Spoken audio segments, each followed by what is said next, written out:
Hello दोस्तों, नमस्ते। कैसे हैं आप लोग? आई होप आप अच्छे होंगे।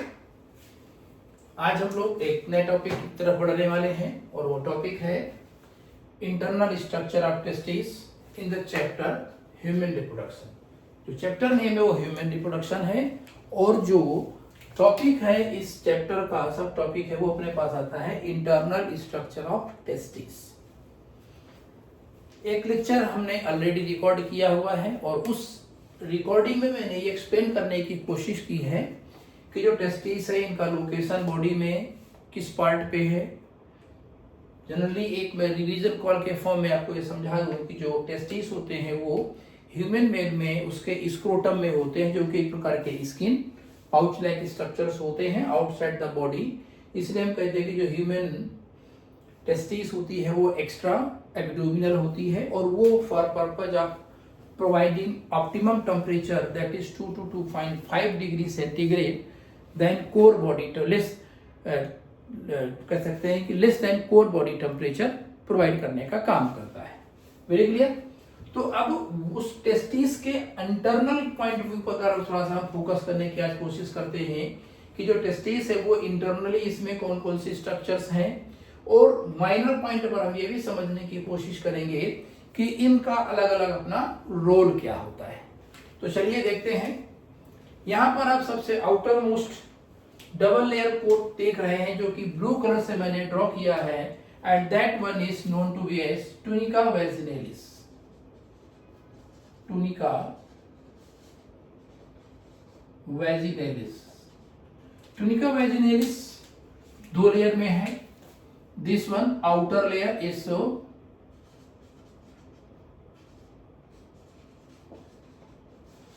parietal layer। ये जो आउटर लेयर होती है इसको parietal लेयर बोला जाता है और ये जो इसको हम एरो इधर से बढ़ाएंगे ज्यादा बेटर रहेगा। ये हो गया अपने पास parietal लेयर और जो इनर लेयर होती है that is visceral layer. Visceral layer ये होगी विसरल लेयर। इन दोनों लेयर के बीच में एक स्पेस होता है। ओके, टूनिका वैजिनेलिस बेसिकली क्या हो गया, ये एक बाई लेयर्ड स्ट्रक्चर होती है या डबल वॉल्ड स्ट्रक्चर होती है जिसमें से बाहरी लेयर या बाहरी वॉल को हम लोग पैराइटल लेयर बोलते हैं और अंदर वाली लेयर को हम लोग विसरल लेयर बोलते हैं। इन दोनों लेयर्स के बीच में फ्लूइड भरा होता है। Very clear. यहां पर ये एक फ्लूइड भरा होता है,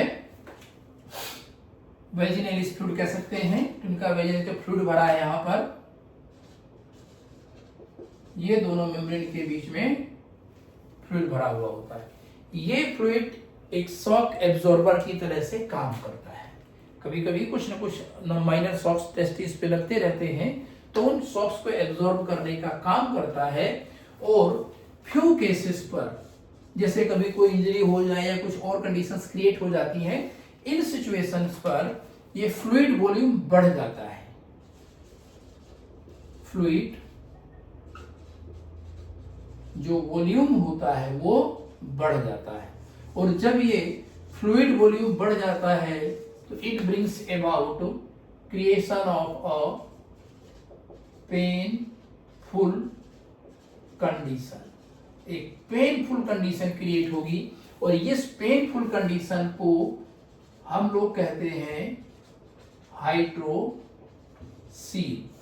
a kind of disorder which is caused due to excess accumulation of fluid between the tunica vaginalis layers। ये जो फ्लूइड होगा जब बढ़ेगा तो इंक्रीज्ड फ्लूइड क्या करेगा, टेस्टिस के ऊपर एक प्रेशर एक्सर्ट करने की कोशिश करता है।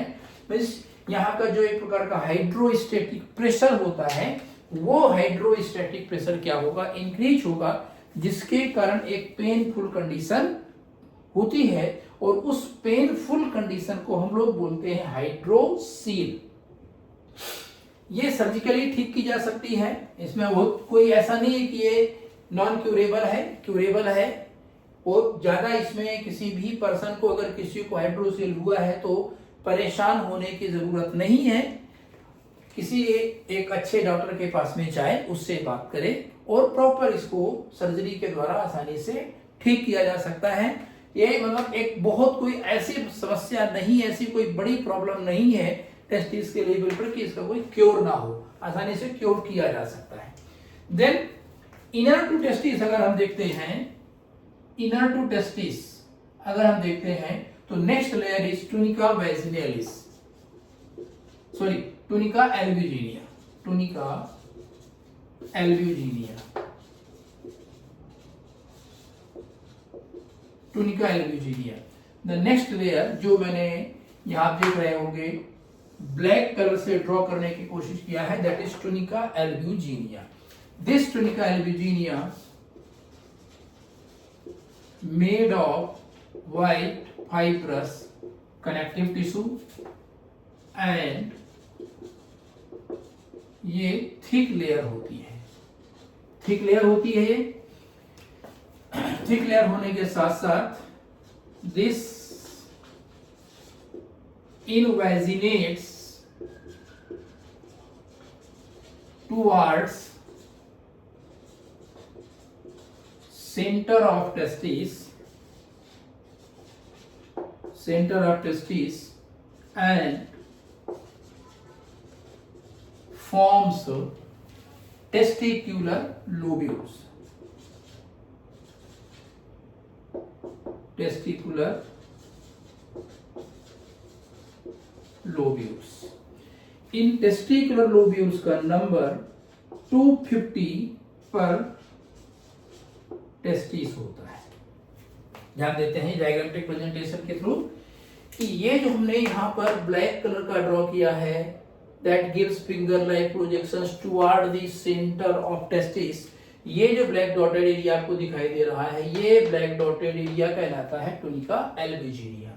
Tunica albuginea white fibrous connective tissue या कह सकते हैं कोलेजन फाइबर रिच एक लेयर होती है।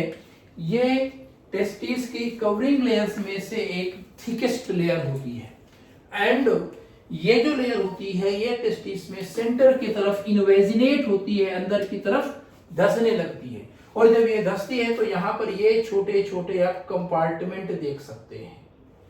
ये जो कंपार्टमेंट्स होते हैं इनको टेस्टिकुलर कंपार्टमेंट्स या टेस्टिकुलर लोब्यूल्स बोलते हैं।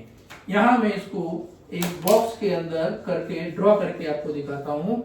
टेस्टिकुलर लोब्यूल ये याद दिख रहा है आपको, दिस इज टेस्टिकुलर लोब्यूल। और ईच टेस्टिस में लगभग 250 के आसपास टेस्टिकुलर लोब्यूल्स पाए जाते हैं।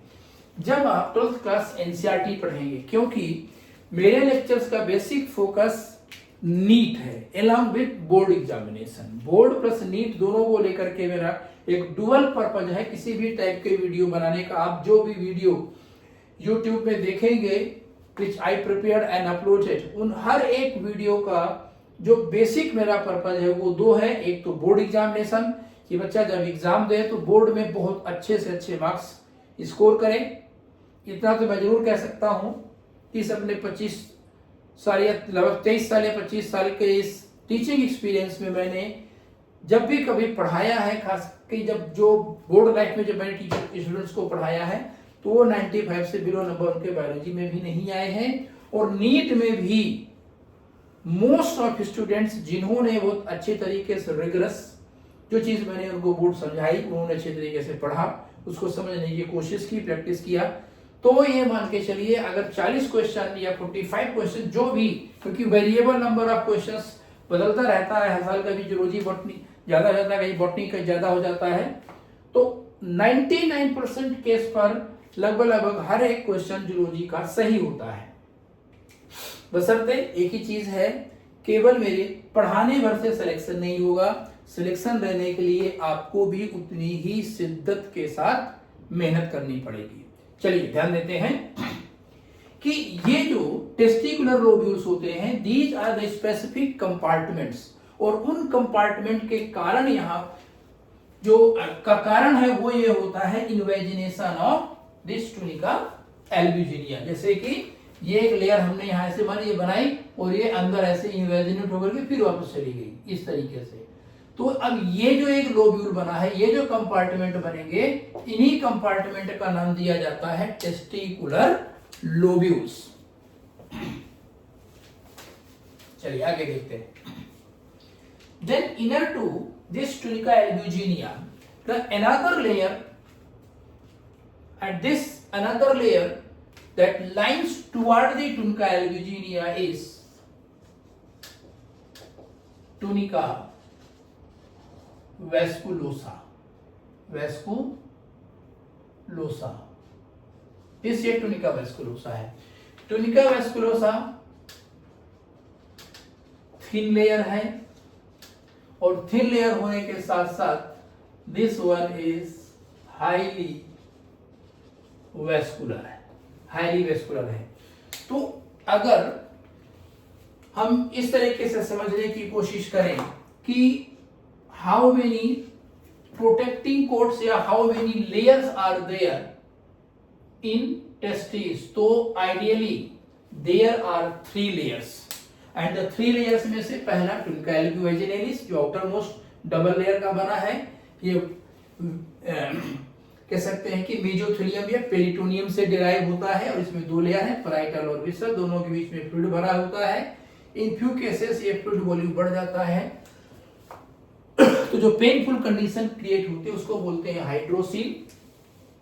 Then inner to this tunica vaginalis they are present the next thick layer or the thickest layer of the kidney, so testis, and that thickest layer of the testis is said to be tunica albuginea. अब अगर NCERT पे focus करें तो according to NCERT outermost lining, according to NCERT outermost lining अगर कभी question आता है कि आउटर मोस्ट कोट और outermost layer of testis is, तो answer will be the tunica albuginea, क्योंकि ये इंफॉर्मेशन वहां नहीं दी हुई है।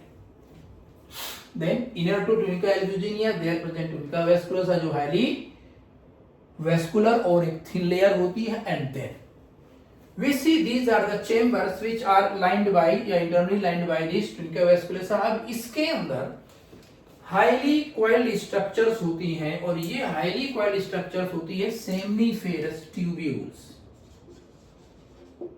Seminiferous tubules. ये जो हाईली कॉइल्ड स्ट्रक्चर हमें इन टेस्टिकुलर लोब्यूल्स के अंदर दिखाई देती है इनको बोलते हैं seminiferous tubules. Seminiferous tubules are the sites of spermatogenesis। कभी कभी इनका नंबर भी पूछा जाता है, तो 1 to 3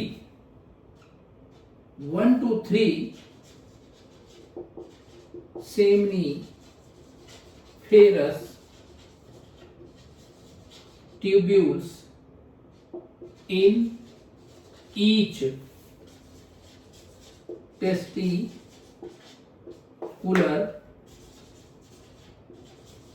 lobule। हर एक लोब्यूल में 1 to 3 टेस्टिकुलर लोब्यूल्स होती हैं। तो अगर वैसे में नॉर्मल काउंटिंग निकालने को आ जाए कि total number of seminiferous tubules in each testis, तो हम 700 से लेकर के 1000 का रेंज आसानी से दे सकते हैं, उसमें कोई आंसर हमारा गलत नहीं होने वाला है। तो seminiferous tubules are highly coiled tubular structures, those are present inside the testicular lobules, and testicular lobules are the compartments made by the invagination of tunica albuginea। I think यहां तक आपको अच्छी तरीके से समझ में आ रहा होगा। Very clear. चलिए आगे देखते हैं। These seminiferous tubules further open into short duct-like structure known as straight tubules. This another structure. Straight tubule or tubuli recti। Tubuli recti बोला जाता है ये। Seminiferous tubules immediately opens into the straight tubules, and straight tubules further open into the structure known as next one, rete testis. Rete testis बोलते हैं। Rete testis are very thin membranous structures होती हैं, okay, जहां पर seminiferous tubule open through tubuli recti और straight tubule. Again एक मैं चीज यहां हैशटैग लगा देता हूं, और इस हैशटैग का मतलब ये है कि ये जो चीज है वो दोस्तों नॉट इन एनसीईआरटी, ये अगेन एनसीईआरटी में ये चीज मेंशन नहीं है। Very clear. जनरली ये लिखा गया हुआ है कि seminiferous tubules open into membranes और लैबिरिंथाइन स्ट्रक्चर्स कॉल्ड द रेटी टेस्टिस, ये वहां जाके आसानी से खुल जाती है। ओके, अब these रेटी testis gives rise small tubular structures, and these small tubular structures known as this one, जो मैंने ब्लू कलर से यहां पर ड्रॉ किया है, this is said to be vasa efferentia। vasa efferentia, vasa efferentia 10 to 20 पर testis. Each testis में 10 to 20 के आसपास इनका नंबर होता है, 10 to 20 के आसपास इनका नंबर होता है। तो vasa efferentia are another minute duct like structures, okay, which arise from, कहां से दिख रहा है निकलता हुआ, ये अराइज लग रहा है कहां से हमें, इस अपने रेटी टेस्टिस से इसका ओरिजिन दिखाई देता है। मैं लिख भी सकता हूं यहां पर कि start from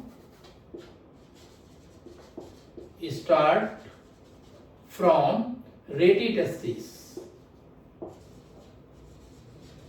start from रेटी testis and open into diagram representation देखें तो these open into another structure and that structure is epididymis। ये जो स्ट्रक्चर हम देखते हैं ये एपिडिडाइमिस है।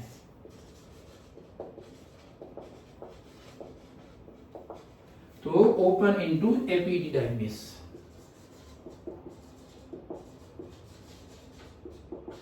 ये एपिडिडाइमिस में खुलती है। एपिडिडाइमिस टेस्टिस में पोस्टीरियरली पाई जाती है, and this epididymis is divided into basically 3 anatomical segment. 3 anatomical segment में डिवाइड होती है, और वो 3 एनाटॉमिकल सेगमेंट में सबसे पहला पोर्शन होता है हेड और कैपट, हेड कैपट बोलते हैं। दूसरा middle portion, second portion is middle part, और ये जो मिडल पार्ट होता है इसको कॉर्पस बोलते हैं। मिडल पार्ट को middle part is corpus, and posterior most part is caudal part. जो थर्ड पार्ट होता है वो काउडल पार्ट के नाम है, या इसको हम लोग उसका टेल पोर्शन भी बोलते हैं। Very clear. तो ये जो 10 to 12 in number vasa efferentia है, these vasa efferentia are going to open into another structure known to be as epididymis। this epididymis वैसे तो वो छोटी स्ट्रक्चर दिखाई देती है, लेकिन अगर इसको हम स्ट्रेट करने की कोशिश करें तो एपिडिडाइमिस की टोटल लेंथ लगभग 6 मीटर के आसपास होती है। लगभग 6 मीटर।